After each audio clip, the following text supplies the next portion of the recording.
चलिए अब आते हैं क्वेश्चन नंबर 7 की और इसमें बोल रहा है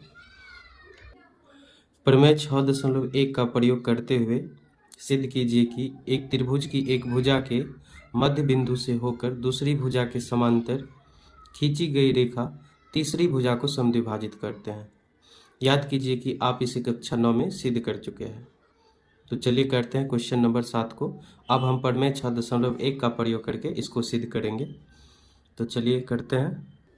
क्वेश्चन नंबर 7 है। तो इसमें बोल रहा है कि एक त्रिभुज की एक भुजा के मध्य बिंदु से, एक त्रिभुज है, पहले हम वो बना लेंगे। इसका हम नाम दे देते हैं ए बी सी। एक त्रिभुज है ए बी सी। तो त्रिभुज की एक भुजा के मध्य बिंदु से मान लेते हैं एक भुजा है ए बी, इसके मध्य बिंदु से दूसरी भुजा के समांतर और दूसरी भुजा के समांतर एक रेखा खींचते हैं। एक रेखा खींचते हैं। एक भुजा के मध्य बिंदु से दूसरी भुजा के समांतर एक रेखा हमने खींचा। इसका नाम हम रख देते हैं एम और इसका नाम हम रख देते हैं एन।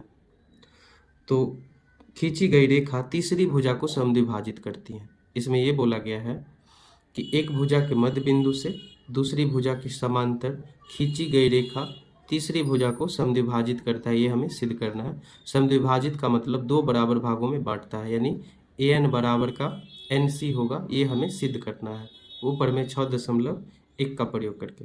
तो जो दिया रहेगा वो हम पहले लिख लेते हैं, उसके बाद जो सिद्ध करना है वो हम लिख लेंगे। तो दिया क्या है ये हम पहले लिख लेंगे। तो बोला गया था कि एक भुजा के मध्य बिंदु से, यानी एम ए बी का क्या है, मध्य बिंदु है। यहाँ पर हम लिख देंगे बिंदु एम भुजा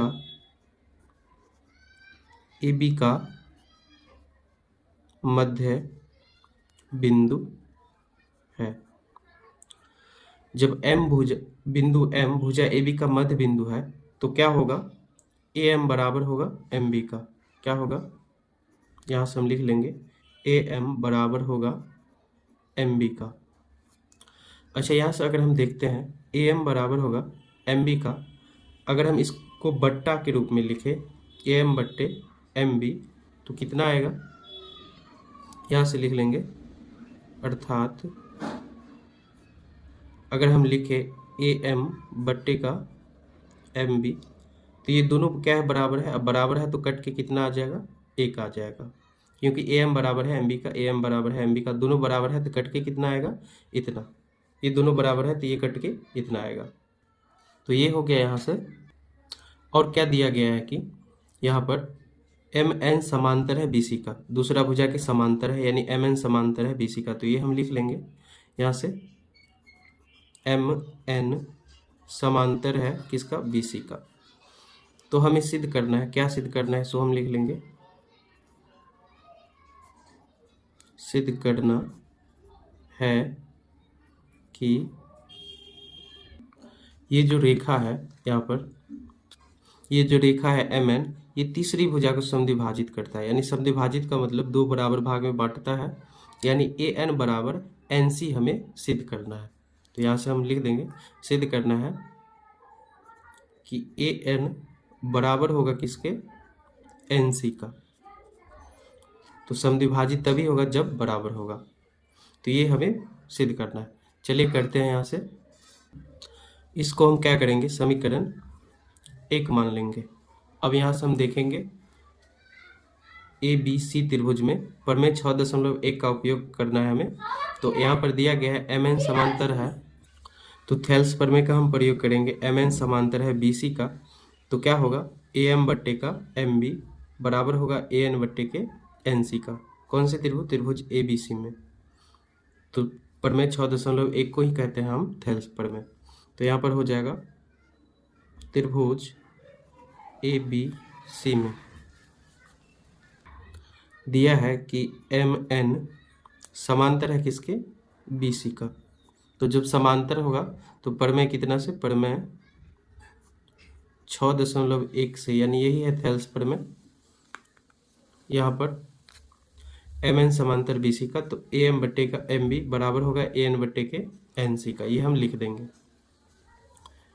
ए एम बट्टे का एम बी बराबर होगा ए एन बट्टे के एन सी का। लेकिन यहाँ से देख लीजिए ए एम बट्टे का एम बी कितने का बराबर दिया गया है, 1 के बराबर। तो वही हम लिख देंगे समीकरण 1 से। यहाँ पर हम लिखेंगे समीकरण 1 से ए एम बट्टे एम बी का मान कितना हो जाएगा, 1 के बराबर। बराबर है कितना, ए एन बट्टे एन सी का। एन सी इधर भाग में है तो इधर आएगा गुना में, तो एन सी को 1 से गुना होगा तो एन सी ही रहेगा। एन सी बराबर हो जाएगा ए एन, और हमें यही लाना था एन सी बराबर का ए एन, यही हमें लाना था यहाँ से एन सी बराबर का ए एन, और ये आ गया आपका एन सी बराबर का ए एन। तो हम लिख सकते हैं अतः क्या है यहाँ पर, एन सी बराबर का आया है ए एन, यानी हम लिख सकते हैं ये जो बिंदु एन है वो ए सी का क्या है, मध्य बिंदु है। क्या है यहाँ पर लिख देंगे हम, अतः बिंदु एन ए सी का मध्य बिंदु है। ये हमें सिद्ध करना था।